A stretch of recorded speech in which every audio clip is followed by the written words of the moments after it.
Cinema కథని రాసుకున్నప్పుడు in జనరల్‌గా అంటే మీరు వేటిని అనుకుని, ఎలాంటి కథలు అనుకుని, ఆ కథలు వర్కౌట్ అవ్వు, ఇలాంటి కథ అయితేనే అన్నిటికి ఎవేగా ఉంటుందని ఈ కథ మీద ల్యాండ్ అయ్యారా? లేకపోతే ఈ కథే మొదటి నుంచి మిమ్మల్ని హాంట్ చేసిందండి? ఆమ్, నిజం చెప్పాలంటే నేను 19 ఆ టైంలో వేరే కథ మీద కూర్చున్నాను సార్. అప్పుడు షార్ట్ ఫిల్మ్ చేయగానే నాకు రామ్ చరణ్ గారు, చిరంజీవి గారు డేట్లు ఇస్తారని పెద్ద ఒకటి ఉంటుంది కదా సార్ మనకి, ఆ, ఇంకేముందనే కాన్ఫిడెన్స్ అలా రాసేసుకున్నాను. అది వర్కౌట్ అవుతుందని రియాలిటీలో తెలిసిపోయింది అనమాట. తర్వాత ఏదైనా కథ రాద్దాం అనుకున్నప్పుడు బ్యాగేజ్ లేకుండా ఒక మంచి కథని నిజంగా నాకంటూ ఒకటి చెప్పాలి. ప్రతి హీరోకి ఎవరికి చెప్పినా 2 సంవత్సరాలు 3 సంవత్సరాలు నార్మల్ ఏ హీరో అయినా ఇస్తున్నారు, అలా కాదు. ఎవరు అవకాశం ఉన్నప్పుడు నేనే ఒకటి క్రియేట్ చేయాలనుకున్న మైండ్ సెట్తో రాసుకున్న కథ అనమాట. ఆ రాసుకున్నప్పుడు ఏదో కథ కాదు, ఇది నా కథే రాద్దాము, ఇది నా కథ అనుకుని ఎలా ఫీల్ అవుతున్నానో చూసేటప్పుడు ప్రతి ఒక్కరు కూడా వాడి కథ అని ఫీల్ అవ్వాలనుకున్నా. సో ఆ సక్సీడెడ్. ఆ జర్నీలో 3.5 ఏళ్ళ జర్నీలో చాలా చోట్లకి వెళ్ళాం, కానీ యా ఎక్కడ పడాలో అక్కడ పడింది. మేము ఈరోజు ఇక్కడ కూర్చుని మీరు చెప్పినట్టు ఈ లైన్లోకి వస్తున్నామంటే ఒక ప్లేస్ కావాలి. ఆ place pink elephants and SRD ఇచ్చిందనమాట. Very nice. మీరు లైఫ్ తెచ్చుకోవడమే కాకుండా మీ వెనకాతలు ఎంతమందికో లైఫ్ ఇచ్చారు. ఎందుకంటే ఇప్పుడు కథలు వింటారు మీలాంటి కుర్రాళ్ళు వచ్చి చెప్తే. అవును సార్, అదే కావాలనుకున్నాం. Yes, congratulations for that. Thank you so much sir. Go ahead. Niharika గారు, కంగ్రాచులేషన్స్ సార్. కంగ్రాచులేషన్స్ అండి. ఒక గ్రామీణ వాతావరణం ఉన్న మీరు 2 వీక్స్ అంటే 2 వీక్స్ అంటారు, ఇంకొక 8 వీక్స్ మేము పెట్టినా కూడా maybe you could have come up with another question.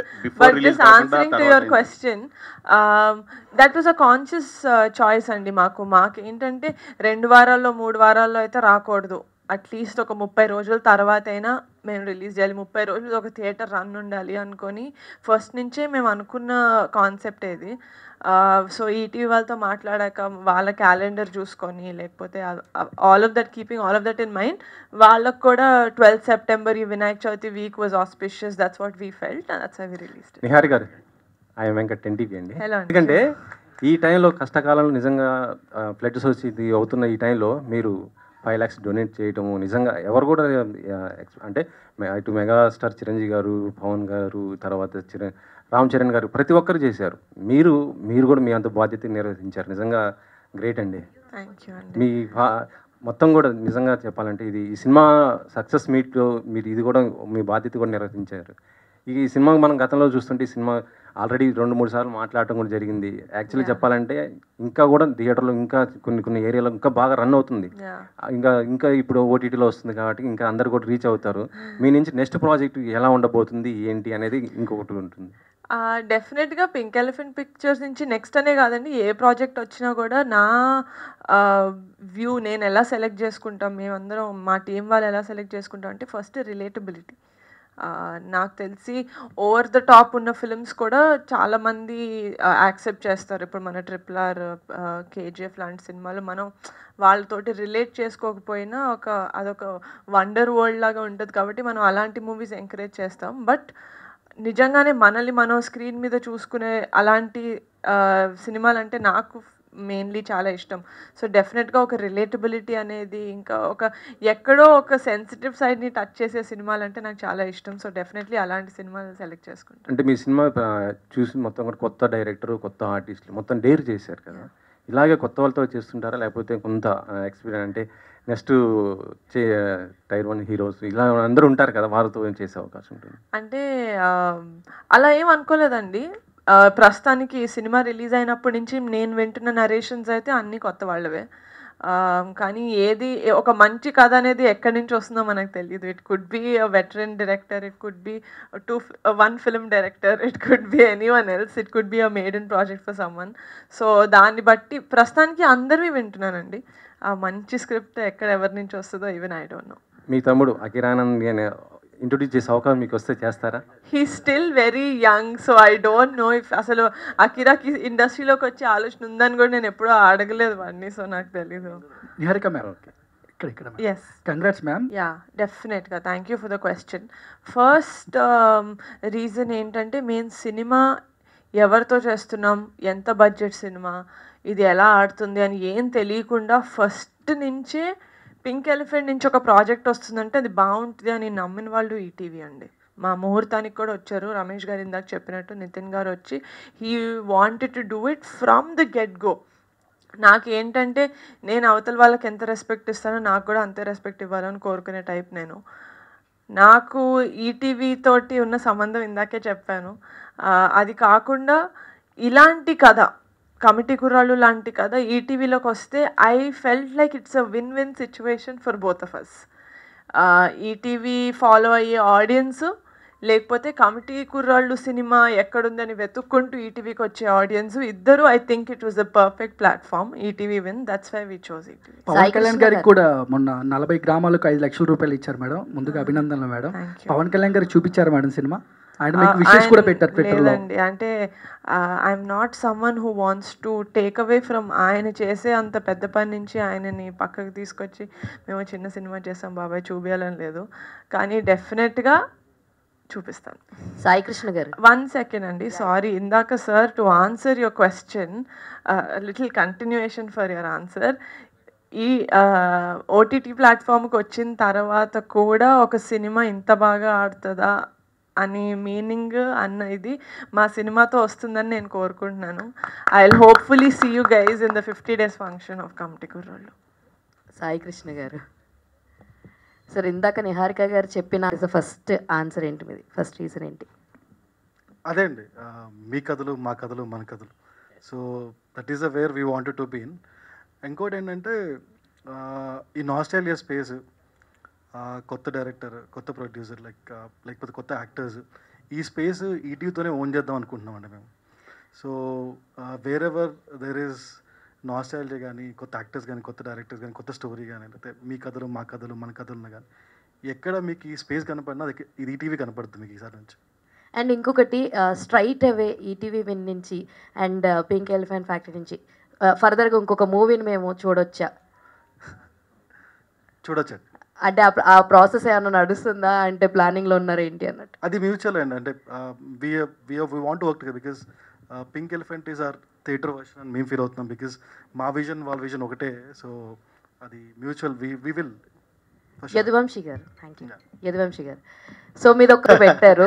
How was the feeling? Actually టూర్లు వేశారు, ఇవన్నీ చేశారు, అండ్ ఇప్పుడు వినాయక చవితికి మీరు కూడా మీ దగ్గర మీ సరౌండింగ్స్లో చూస్తూ మీ సినిమా టైటిల్ని కమిటీ కుర్రాళ్ళు అని చెప్పి వేస్తుంటే how was that feeling? Actually అది వాళ్ళదేనండి, వాళ్ళు ఓన్ చేసుకున్నారు. ఆ కమిటీ కుర్రోళ్ళు అంటేనే ఒక ఊర్లో జరిగే ఉత్సవాలు, ఆ పండుగలు ఇమాజిన్ చేసాము. బట్ అన్నీ జరుగుతుంటే కొంచెం బాగుంది, ఆ ఫీలింగ్ బాగుంది. సార్ నేను రాధా అండి. సార్ యాక్చువల్లీ ఊర్లో మాకున్న రిఫరెన్స్ బరింకలమ్మ తల్లి రిఫరెన్స్ సార్. బరింకలమ్మ తల్లి జాతర మా అమ్మమ్మ ఊరి జాతర, పురుషోత్తపల్లి అనే గ్రామం నిడదవోలు దగ్గర. కానీ లొకేషన్స్ అనేవి నాకు 1990s, 2011, 2022 మూడేట్లకి సెట్ అవ్వాలన్నమాట. మేము ఒక 700 kilometers పైన తిరిగాము. ప్రతి చోటికి నేనే బైక్ వేసుకుని ఒక 2 years బ్యాక్ తిరిగా. నాకు లొకేషన్ కావాలా, లొకేషన్ దొరకాలి, కొంచెం మ్యాచ్ అవ్వాలని. ఎందుకంటే 1990s మ్యాచింగ్కి మళ్ళీ 2011కి 2 మ్యాచ్ అవ్వాలి లొకేషన్ అని. అలా చూస్తున్నప్పుడు ఒక ఆత్రం అనే అబ్బాయి ఇంటి వెనక ఏదో జాతర జరుగుతుంది, ఒకసారి చూడండి అంటే ఆ లొకేషన్ నచ్చింది నాకు. ఆ లొకేషన్ నచ్చడం, ఆ లొకేషన్ ఆ ప్రాసెస్ ఏంటో తెలుసుకోవడం, వాళ్ళ జాతరకి వెళ్ళడం, వాళ్ళ జాతర ప్రాసెస్ చూడడం, ఆ జాతర ప్రాసెస్ని అప్లై చేయడం. తర్వాత 2022 జాతరకి ఆ ఊరు ఏంటి సార్, ఆ జాతర ఊరు రెండోది వాడపల్లి జాతర. అలా అమ్మవారి జాతరలు తీసుకున్నాం. పర్టికులర్గా ఈ జాతరే పెట్టాలని ఏం కాదు, మాకు ఆ లొకేషన్ కానీ ఆ ప్రాసెస్ కానీ ఎక్కడ యూనిక్గా ఉంటుంది అన్న ప్రాసెస్లో వెతుక్కుంటూ వెళ్ళి అమ్మవారు మమ్మల్ని తీసుకెళ్ళి అక్కడ పెట్టారనమాట. అక్కడే చేసాం.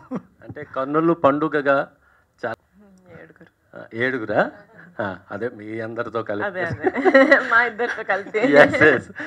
నెక్స్ట్ సినిమా వీర మహిళలని ఏమైనా మీరు లీడ్ తీసుకుని చేయగలరా? లేదండి, nothing. Thank you for the question, very funny. లేదండి, అంటే ఇది ఏదో జెండర్ బయస్డ్గా సినిమా చేసాము అని కాదు, కానీ ఈయన వంశీ గారు తెచ్చిన script demanded obviously 11 boys and 7 girls. But ఏమో అండి, తెలీదు, ఒక మంచి స్క్రిప్ట్ వస్తే వీర మహిళలు మీరు ముందుండి వారిని వెళ్ళక పెట్టి వీర మహిళల టైటిల్ కూడా చాలా బాగుంటుంది. పవన్ కళ్యాణ్ గారికి ఇష్టమైన టైటిల్ అది. లేదండి, 50 days సక్సెస్ మీట్ చేస్తున్నారు కదా, అది పిఠాపురంలో అయినా చేయడం ప్లాన్ ఏ థియేటర్లో అయితే ఆడుతుందో 50 days అక్కడ చూసి ఆ దగ్గర థియేటర్లో చేస్తా, ఊర్లో చేస్తామని. వంశీ గారు మనం కలిసినప్పుడు కూడా చాలా అయింది. సో దీనికి కంటిన్యూషన్ కమిటీ కుర్రోళ్ళు 2 అన్న కథ రాస్తున్నారా, ఎలా ఎంతవరకు ఉంది మీరు అంటే నెక్స్ట్? ఆ కమిటీ కుర్రోళ్ళు 2 ప్రాసెస్ అసలు మైండ్లో లేదు సార్. అది ఫ్యూచర్లో ఏమన్నా వస్తే idea definitely I pitch to pink elephant picture. తర్వాత ప్రాసెస్ నడుస్తుంది కానీ నాట్ ఇట్ డిసైడెడ్, ఇంకా ఏమనుకోలేదు. లెట్స్ ది ఫ్యూచర్ డిసైడ్ చేస్తుంది ఏంటి అనేది. Sir thank you. Sai Krishna గారు. నో సార్, ఇంకేమైనా ఎక్స్ట్రా సీన్ ఇస్తే యాడ్ కూడా చేస్తాం. అండ్ మా సినిమాలన్నీ క్లీన్ ఇవ్వు సార్, మాకు అవసరం రాలేదు ఎప్పుడు. ఇంకా ఆయన ఎక్కువ ఫుటేజ్ ఇస్తే యాడ్ కూడా చేసి పెడతాను. Thank you. నిహారిక గారు 2024 ఎంత గొప్ప హీరో మీ కుటుంబానికి, మీకు ఈ సినిమా ఇచ్చిన ఆడియన్స్ కూడా తెలుసు, చూసిన ఆడియన్స్ కూడా. సో మీలాంటి అంటే మీ వెనక మీరు ముందుండి ఇంతమంది కుర్రాళ్ళకు ఈ ఇయర్లో ఒక గొప్ప లైఫ్ ఇచ్చారు. దానికి తోడు యాడన్గా వంశీ లాంటి ఒక డైరెక్టర్ని ఇండస్ట్రీకి పరిచయం చేశారు. సో ఇలాంటి సినిమా ఈటీవీలో విన్లో రావడం అనేది, అంటే థియేటర్లో చాలామంది యూత్ చూసుండొచ్చు. ఇలాంటి సినిమాను ఇంటింటికి తీసుకెళ్ళడం చాలామందికి, కుటుంబాలకి, ఫ్యామిలీస్కి కూడా చేరువ చేస్తున్నారు ఈటీవీ విన్ ద్వారా. ఫ్యామిలీస్ నుంచి ఎలాంటి రెస్పాన్స్ కోరుకుంటున్నారు? అంటే యూత్ ఆల్రెడీ చూసి మీకు చక్కటి అప్లాజెస్ ఇచ్చారు. సో ఫ్యామిలీ నుంచి ఎలాంటి అప్లాజెస్ వస్తుందని ఎక్స్పెక్ట్ చేస్తారు? నాకు తెలుసు ఫ్యామిలీ నుంచి ఎలాంటి రెస్పాన్స్ ఎక్స్పెక్ట్ చేస్తాను. ఎందుకంటే మా తాతయ్య సినిమా చూసిన వెంటనే హీస్ 80s సంథింగ్. ఆయన చూసే సినిమా నాకే నా చిన్నతనం, నేను అప్పుడు పెట్టగోడ మీద కూర్చుని మా ఫ్రెండ్స్తో అంటే మా అమ్మ చూసిన సినిమా, she 50 something. She also said నాకు నా చిన్నతనం గుర్తొచ్చింది. నా తోటి వాళ్ళు చూసారు 30 ఏళ్ళ వాళ్ళు, అరే నాకు నా చిన్నతనం గుర్తొచ్చింది అంటారు. అంటే us like how did we make a film that is making every generation remember their childhood. అంటే it is such a universal subject అనిపించింది నాకు. సో అందుకని యూత్ చూస్తారని కాదు, వాళ్ళు కనెక్ట్ అవుతారని కాదు, కానీ ఫ్యామిలీస్ చూసినా కూడా ours is a very clean film, like Sai గారు సెడ్. అందరూ కూర్చొని ఎంజాయ్ చేసే సినిమా, అంటే ఏం నామోషి లేకుండా పక్కన అమ్ముంది వెనకాల నాన్న కూర్చున్నాడు అన్న బాధలు లేకుండా చూసే సినిమా. కాబట్టి we're expecting a very good response from the family audience also. అంటే ఏపీ నేపథ్యంగా, ఆంధ్రప్రదేశ్ నేపథ్యంగా ఇది వచ్చింది. మరి తెలంగాణ నుంచి కూడా మీ నుంచి ఒక సినిమా కోరుకుంటారు. తెలంగాణ వాతావరణంలో ఇక్కడ కూడా మట్టి కథలు, చాలా గ్రామీణ నేపథ్యం ఉన్న కథలు, చాలా మంచి కథలు కూడా ఉన్నాయి. సో మీ నుంచి ఈ ప్రాంతం నుంచి కూడా ఒక సినిమా ఎక్స్పెక్ట్ చేయొచ్చా? డెఫినెట్గా అండి. నేను అదే చెప్తున్నాను కదా, నా నుంచి మీరు ఏదైనా ఎక్స్పెక్ట్ చేయొచ్చు. ఎందుకంటే I love cinema, I love sowing good content. అది నా దగ్గరికి రావడం ఒకటే ఆలస్యం. నిజంగా మా ఆఫీస్ కనుక ఒక మంచి స్క్రిప్ట్ తోటి వస్తే మేము వదలం వాళ్ళని, ఫస్ట్ మేమే గట్టి పట్టేసుకుంటాం. వంశీ గారు, సో వింటాం, ఆ బ్యాంగ్ రాగానే ఒక నాస్టాలజీ ఫీలింగ్ లోకి వెళ్తుంటాం. సో అలాంటి బ్యాంగ్ లో మీ సినిమా పడడం అనేది ఎప్పుడు ఎక్స్పెక్ట్ చేశారా? ఈటీవీ చూసినప్పుడు అరే నా సినిమా కూడా ఇంట్లో వస్తా, అంటే మీరు డైరెక్టర్ అవుదామన్న ఆలోచనలో ఉన్నప్పుడు చాలా వరకు శాటిలైట్ సినిమా వచ్చిన తర్వాత శాటిలైట్ కొనడం, ఆ తర్వాత ఒక ఎరా, ఆ తర్వాత ఓటీటీ వచ్చిన తర్వాత ఒక ఎరా నడుస్తుంది.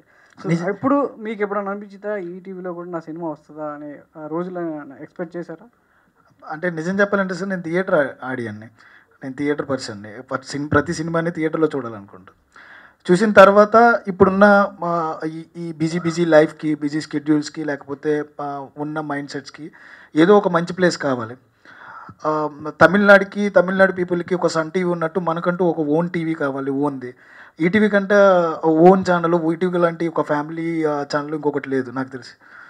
అది మన టీవీ యాక్చువల్లీ, మన లైఫ్లో అది కూడా ఒక పార్ట్. మనం చిన్నప్పుడు టీవీ న్యూస్ చూడాలంటే ఈటీవీ 9:25 వచ్చే గంటారావంలో ఇవి ఉంటాయి కదా, అలాంటి ఒక ఛానల్లోకి సినిమా వెళ్తుంది అనేటప్పటికి డెఫినెట్లీ ఆనందపడతాం. యాజ్ ఎ డైరెక్టర్గా ఒక సినిమాని ఆడియన్కి చేరువేయడానికి ఎన్ని దారులు ఉంటే అన్ని దారులు వెతుక్కోవాలి మేము. థియేటర్ ఒకటే కాదు, థియేటర్ తర్వాత డెఫినెట్లీ ఈటీవీ అనేది మంచి ఆప్షన్ అని మేము మాట్లాడుకున్నాం. 2-3 వారాల తర్వాత, 4 వారాల తర్వాత డిసిషన్కి కొంచెం నేను భయపడ్డా. ఎందుకంటే బయట జరుగుతున్న విషయాలు వేరు కదా, అందరూ ముందే అమ్మేసి పెట్టేస్తారు, నా మీద మళ్ళీ ఎక్కువ బర్డెన్ అయిపోతాం అనుకున్నాను. బట్ ప్రొడక్షన్ గట్స్ అంతా అవి. సో తీసుకుని వెళ్ళి ఎక్కడ పెడతారో అనుకున్నాను, పెట్టాల్సిన చోటు పెట్టారు ఈటీవీ. రమేష్ గారు, అంటే మధ్య తరహా బడ్జెట్ చిన్న సినిమాల బడ్జెట్కి సంబంధించి ముందే ప్రొడ్యూసర్స్ ఒక ప్రొడక్షన్ కంపెనీ ఓటీటీతో అగ్రిమెంట్ ఓటీటీ అయిన తర్వాతనే సెట్స్ మీదకి వెళ్ళేటువంటి రోజులు. కానీ మీరు సినిమా కంప్లీట్ చేసి పూర్తిగా ఒక 30 days రన్ బ్యాక్ సక్సెస్ మీకు పీక్లో అంటే ఎంత కావాలో అంత చూసిన తర్వాత ఒక ఓటీటీని ప్లాట్ఫామ్కి వెళ్ళడం అనేది ఫర్దర్గా మీ ప్రొడక్షన్ హౌస్ కావచ్చు మీరు తీసేసి ఇంకా ఫర్దర్గా సినిమాలకు ఎలాంటి బూస్టింగ్ ఇస్తుంది అంట? అంటే ఇప్పుడు ఓటీటీ ఫిల్మ్స్ వేరే, ఇప్పుడు ఈవెన్ ఈటీవీ విన్ వాళ్ళు కూడా ఈ ఓటీటీ కోసం వాళ్ళ కంటెంట్ వాళ్ళు తీస్తున్నారు అనేది ఓటీటీ కంటెంట్. మనం తీసే సినిమాలు సినిమా కోసం తీస్తాం, థియేటర్ కోసం తీస్తాం. థియేటర్ అవ్వగా మనం ఇంతకుముందు ఎలాగైతే శాటిలైట్ అలా అమ్మేవాళ్ళమో ఇది సెకండ్ అదర్ జనరేటెడ్ ఇన్కమ్ లాగా తప్పితే అది ఏమైపోయిందంటే రాను రాను చాలా పెద్ద పెద్ద ఈ ఓటీటీ వచ్చిన తర్వాత బేసిక్గా సినిమాలు తీయడం అనేది థియేటర్కి కాకుండా బేసిక్గానే ఓటీటీ కోసం తీస్తున్నట్టు ఉన్నాయి. ఎందుకంటే ముందు వాళ్ళు ఓటీటీ ఓకే అన్న తర్వాత బడ్జెట్ ఫిక్స్ అవుతున్నారు. ముందు సినిమా తర్వాత కూడా ఓపెనింగ్ చేసి ఒక 10 రోజులు షూటింగ్ చేస్తే అవుతున్నారు ఏ ఓటీటీ వస్తుందా అని. ఆ ఓటీటీ ఒక డీల్ అయిన తర్వాత ఆ డీల్ బట్టి అప్పుడు మన సినిమా బడ్జెట్ ఏంటో ఆలోచిస్తున్నాం. ఇప్పుడు కూడా మీరు కూడా రాస్తే ప్రెస్లో బ్యాంక్ లాగా ఓ 250 కోట్లకి అమ్మారో 100 కోట్లకి అమ్మారో, ముందు ఇదివరకు అది లేదు. ఇదివరకు మనం 50 రోజులు ఆడడం 100 రోజులు ఆడడం అయితే 200 రోజులు ఆడడం అని అది పెద్ద మనకి గొప్పగా ఉండేది. ఒక 300 థియేటర్, మేము చిరంజీవి గారు 100 థియేటర్లు 150 థియేటర్లు ఆడినప్పుడు అది పెద్దది. 60-70 రోజులకు కూడా థియేటర్ హౌస్ఫుల్ అంటే మేము చాలా ఆనందంగా ఉండేది. 70 రోజులు కూడా ఇంకా థియేటర్ దొరకట్లేదు. ఇప్పుడు ఏం లేదు యాక్చువల్గా ఒక 1 వీక్ నేను మొన్న ఏదో ఫంక్షన్లో మా వాళ్ళు ఇదే గణేష్ దానికి వచ్చిన అందరినీ అడుగుతుంటే చాలామంది మీ సినిమా చాలా బాగుందంట కదా అంటే ఇంకా చూడలేదంటే ఎలాగే ఈ వీక్ వచ్చేస్తాను కదా ఓటీటీలో అంటే ఎవరు చెప్పారు మీకు ఓటీటీలో వస్తుందంటే అంటే మనకు జనరల్గా తెలుగు సినిమాలు 3 వారాలకు 4 వారాలకు వచ్చేస్తాయి కదా. ఈ ఆగస్టు రిలీజ్ సినిమాలు ఆల్మోస్ట్ అన్నీ వచ్చేసి ఇంకా మీది ఎందుకు రావట్లేదు అంటే ఇప్పుడు ఎలా ఉందంటే ఇంకా నేరంలో ఉంది. సినిమా ఒకసారి రిలీజ్ అయిన తర్వాత ఏంటి 2-3 వారాలు ఇంకా ఓటీటీ రిలీజ్ చేయలేదు ఏంటి ఏం చేస్తానో వాళ్ళే అడుగుతున్నారు ఆడియన్స్. అంటే వాళ్ళు మెంటల్గా మనం ఫిక్స్ చేసాం థియేటర్కి ఏమైనా రావక్కర్లేదు, ఒక 3 వారాలు ఇంట్లో కూర్చుంటే మీకు ఇంట్లోనే వేస్తామనేది. అది పోతే తప్ప థియేటర్కి జనం రారు. మొన్న ఎందుకంటే ఇప్పుడు జనాలు వస్తున్నారు, జనాలు రాడుతుంటే మనమే జనాలు రావద్దని చెప్తున్నాం. థియేటర్ రావద్దంటే సినిమా ఇండస్ట్రీ అనేది సినిమా థియేటర్ల కోసం, మనం ఓటీటీ కంటెంట్ కోసం చేయట్లేదు సినిమాలు. అలాంటప్పుడు ఎలా వస్తారు? అందుకోసం ఈ సినిమా మేము ముందు నుంచి అంటే థియేటర్ అయిన తర్వాతే ఓటీటీ ఇద్దామనేది మేము ముందు నుంచి అనుకున్నాం. అందుకోసం ఒక 2 వారాలు 3 ఇప్పుడు కూడా ఏమైపోయిందంటే అదే ఇంక ప్రెజర్ ఆల్రెడీ 3 వారాలు 4 వారాలు అయిపోయింది ఇంకా ఇవ్వట్లేదా అని అడుగుతున్నారు. అందుకని అలా ఆల్రెడీ ఆల్మోస్ట్ 5 వీక్స్ అయింది. థియేటర్ డిస్ట్రిబ్యూటర్స్ కూడా ఇంకా 4 వారాలు అయిపోయి మేము ఇంకా నెక్స్ట్ వీక్ వచ్చి థియేటర్స్ ఏంటని అడిగితే 4 వారాలు అయిపోయింది కదా సార్ ఇంకా ఎలాగే ఓటీటీ ఎవరో ఒకరికి ఇచ్చేస్తారు కదా అని వాళ్ళు అడుగుతున్నారు. అంటే కంటెంట్ బేస్డ్గా థియేటర్కి వెళ్ళాలా ఓటీటీకి వెళ్ళాలా అనేది ముందే నిర్ణయించుకుంటారు. అది నిర్ణయించుకోవచ్చు. మేము కూడా ఓటీటీలో మేము ఆల్రెడీ జీలో 2 ఇంతకుముందు వేరే ఓటీటీ ప్లాట్ఫామ్తో మేము కూడా ఆల్రెడీ తీసాం. ఇప్పుడు ఆల్రెడీ మేము ఇంకొక ఓటీటీ ప్లాట్ఫామ్ కూడా తీస్తాం. అది ఓటీటీ ప్లాట్ఫామ్ కోసం తీసేది అలాగే సపరేట్గా తీస్తున్నాం. అది కంటెంట్ వేరు. ఏదైతే థియేటర్కల్గా మనం చూపించలేమో అనేది ఓటీటీ కోసం మనం చేస్తున్నాం. కానీ మనం సినిమాలు తీసేది అయితే థియేటర్ కోసమే కదా, అదైతే ఓటీటీ కోసం తీయట్లేదు కదా. రమేష్ గారు మా పింక్ ఎలిఫెంట్ వరకు టోటల్గా ఏదో క్రియేటివ్ డెసిషన్ ఏదైనా కథ వరకు డెసిషన్ అని నిహాయి తీసుకుంటాను.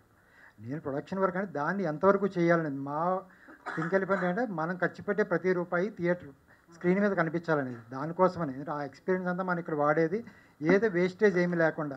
ఈ రోజులో ఏంటంటే సినిమాలు సంవత్సరాలు 2 సార్లు మీరు చూస్తున్నారు, చిన్న సినిమాలు కూడా సంవత్సరం తీస్తున్నారు. మేమేంటంటే అన్ని రోజులు తీయకూడదు, ఏదైనా షార్ట్ టైంలో 3 months. ఈ సినిమా కూడా మాకు ఇంకా వాళ్ళ బాడీ ట్రాన్స్ఫర్మేషన్ ఇవన్నీ ఉన్నాయి పిల్లలు అయ్యి, అందువల్ల మనం ఒక ఆల్మోస్ట్ 6 months అయింది. కానీ బేసిక్గా మేమేంటంటే ఒక 3 to 4 months ఉంటే 50 days ఇది కూడా మేము 50 daysలో తీసాం. 50 days 60 daysలో ఆ సినిమాకి ఏదైతే కావాలి అనే దాని వరకే చేస్తాము. ఏదైతే ఒక తక్కువ బడ్జెట్లో ఆ బడ్జెట్లో ఉండే ప్రతి రూపాయి స్క్రీన్ మీద కనిపించేలాగా. మీరు చూసారు చాలా బాగుంది ఆయన అడుగుతున్నారు, జాతర చాలా రిచ్గా ఉంది. ఎగ్జాక్ట్లీ. బట్ అంత రిచ్గా ఉన్న సినిమా కూడా మేము రీజనబుల్ బడ్జెట్ ఉంది. ఇక్కడ కొత్త ఆర్టిస్టులు మాకు కూడా తెలిసి ఎంతవరకు పెట్టాలి దాని వరకే. బట్ మాకంటే కథకి ఎంతవరకు రీజనబుల్.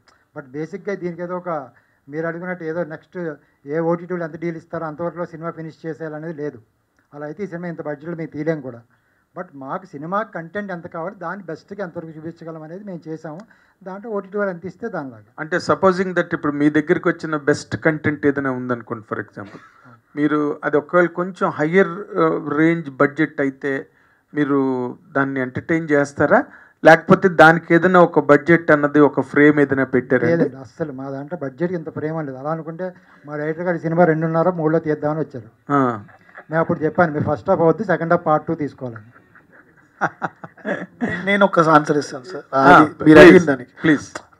సార్కి అంత ఎక్స్పీరియన్స్, ఆ ఎక్స్పీరియన్స్ ఉండడం వల్లే ఈరోజు సినిమా మీ అందరూ అడిగినట్టు అంత రిచ్గా కనబడుతుంది. బట్ ఆ బడ్జెట్ చాలా తక్కువలోనే అయ్యింది. ఆ తక్కువలో అవ్వడానికి ఆయన ఎక్స్పీరియన్స్ మాత్రమే ఇక్కడికి మమ్మల్ని అందరినీ ప్రశాంతంగా చేసుకోవడానికి కానీ, ఇప్పుడు బిజినెస్లు కానీ, థియేటర్స్ కానీ, ప్రమోషన్స్ కానీ. ఇప్పుడు ప్రమోషన్స్ అంటే మా అందరి మైండ్లో డిజిటల్ ఉండేది. డిజిటల్ అనుకుంటే పడేవాడిని. అసలు డిజిటల్ అనేది ప్రమోషనే కాదు, ట్రెడిషనల్ చూపించాను నాకు. ఆ తర్వాత అర్థమైంది, ఓకే ప్రమోషన్స్ అంటే మనం చేసుకున్నట్టు ఇన్స్టాలో మీమ్స్ పెట్టుకోవడం లేకపోతే రీల్స్ చేయించడం కాదు, అసలైన ప్రమోషన్ బయట ఉందని తెలియదు. ఇట్స్ ఆల్ అబౌట్ ఎక్స్పీరియన్స్ అండి. అలాంటి ఎక్స్పీరియన్స్ పర్సన్ మాలాంటి యంగ్ టీమ్కి లేకపోతే కనుక సినిమా ఈరోజు మేము అందరూ ఇలా కూర్చొని మాట్లాడడం బికాస్ ఆఫ్ హిమ్ ఓన్లీ మేము ముందుకున్నాం అనమాట. Yes correct. ఇప్పుడు లేడీ పవర్ స్టార్ ప్రశ్నకి now under the shade of modernization. లేదండి, nothing. As of now there is no committee కుర్రాళ్ళు 2. It's just one part. ఈయన రాస్తే then will do it. Okay, thank you. Anudeep కానీ ఈ ఫిలిం మాత్రం నేను అస్సలు సర్ప్రైజ్ ఫీల్ అవ్వలేదండి. ఈ రోజు వస్తుంది, ఇలా వెళ్తుంది, ఇంత బాగా హిట్ అవుతుందని నేను వంశీ ఆయన కథ చెప్పినప్పుడే నేను ఎక్స్పెక్ట్ చేశాను. And when pink elephant join అయినప్పుడు నేను ఇంకా కాన్ఫిడెంట్గా ఇది డెఫినెట్గా చాలా పెద్ద హిట్ అవుతుందని అనుకున్నాను. నిహారిక గారు నెక్స్ట్ చెక్ ఇచ్చారా? ఈ సినిమాలో చేసిన ఎంతమందికి నెక్స్ట్ ఛాన్స్లు వచ్చాయి? ఈ సినిమాలు చేసిన ఎంతమందికి నెక్స్ట్ ఛాన్స్లు వచ్చాయి? వంశీ గారు he still working on his next script అండి. ఆయన నాకు కూడా దాని గురించి డీటెయిల్స్ ఇంకా ఏం చెప్పలేదు. Boys and girls we are getting multiple calls. నాకు చెప్పలేదేంటి, ఎవరికైనా ఏమైనా వచ్చాయా? వంశీ గారు మెగా హీరోని అడుగుతున్నారంట, మెగా కాంపౌండ్ హీరోని. సార్ నెక్స్ట్ సినిమా నెక్స్ట్ నాకు కథే చెప్పలేదు సార్. కథ అడగకుండా నేను మా హీరోని ఎందుకు ఇస్తాను సార్? కథే చెప్పలేదు ఇంకా సార్ నాకు. నిహారిక గారు, Yes. ఈ సినిమా ఇంత We are thinking of, we are getting a lot of calls for the remake rights of Kamti Kurrollu because everyone's అంటే ఊర్లు మనకి ఫ్రెండ్షిప్ ఎంత యూనివర్సల్ సబ్జెక్ట్, కానీ జాతర అనేది చిన్నప్పుడు మనం చేసిన పనులు అనేది స్టేట్కి ఇట్స్ డిఫరెంట్. సో అలా మనం రీమేక్ అయితే we thought we could bring in more authenticity. So I thought that was a better idea. జై గారు, ఆల్ ద బెస్ట్. జయలక్ష్మి గారు, రెండో definitely and if we get a good content and if we both agree to that content that we are going to do, definitely we'll work together. Nihari గారు అంటే journey ఎలా ఉంది వారితో మొత్తం? We are like a family and ఇంకా journey and she's just like a family to us, so it was very fun and it was very nice working with her. చాలా చెప్పారండి, నాకు చాలా రెఫరెన్స్ మా ఊర్లో. యాక్చువల్లీ నాకు బీయింగ్ ఎ సింగర్ నేను ఈ 2 స్టేట్స్లో ఉన్న ప్రతి జాతరకి వెళ్ళి పాడానండి. ఎందుకంటే ఎవ్రీ ఇయర్ చాలామంది సింగర్స్ని జాతరలో చాలా బాగా చూసుకుంటారు, మమ్మల్ని చాలా మంచి ఆపర్చునిటీ అది. మేము చాలా పాటలు పాడాం. సో నాకు జాతర అవన్నీ నిజంగా బాగా తెలుసు నాకు. అండ్ మ్యూజిక్ వైజ్ వంశీ చాలా హెల్ప్ చేశారండి. నాకు ఇలాంటి టోన్ కావాలి, ఇలాంటి ఇన్స్ట్రుమెంట్స్, నాకు ఆయన ఒరిజినల్గా వీడియోస్ తీసుకున్నవన్నీ కూడా నాకు పంపించారు, చూపించారు. సో వంశీ విజన్ చాలా హెల్ప్ అయింది నాకు ఆ జాతర సీక్వెన్స్లు చేయడానికి. అండ్ లైవ్గా మీరు చూస్తున్నది ఏది ఎవ్రీథింగ్ ఈజ్ రికార్డెడ్ అండి. ఆ డబ్బులు ఏదైతే వస్తున్నాయో అవన్నీ మేము లైవ్గా రికార్డ్ చేసాం, డబ్బులు అన్నీ కూడా జాతర డబ్బులు. సో వంశీ చాలా హెల్ప్ చేశారు నాకు ఆ విషయంలో. నిహారిక గారు, అది ఆల్రెడీ చేశాను. అంటే అలాంటి లవ్ జానర్ రోల్స్లో హీరోయిన్గా ఎప్పుడు చూడండి. See, as a producer, I can select what kind of scripts I will do. Adi mottham from the creative side of it I can tell, but as an actor I can only say yes or no to the character. So that depends on the kind of stories that come to me as an actor. That's it.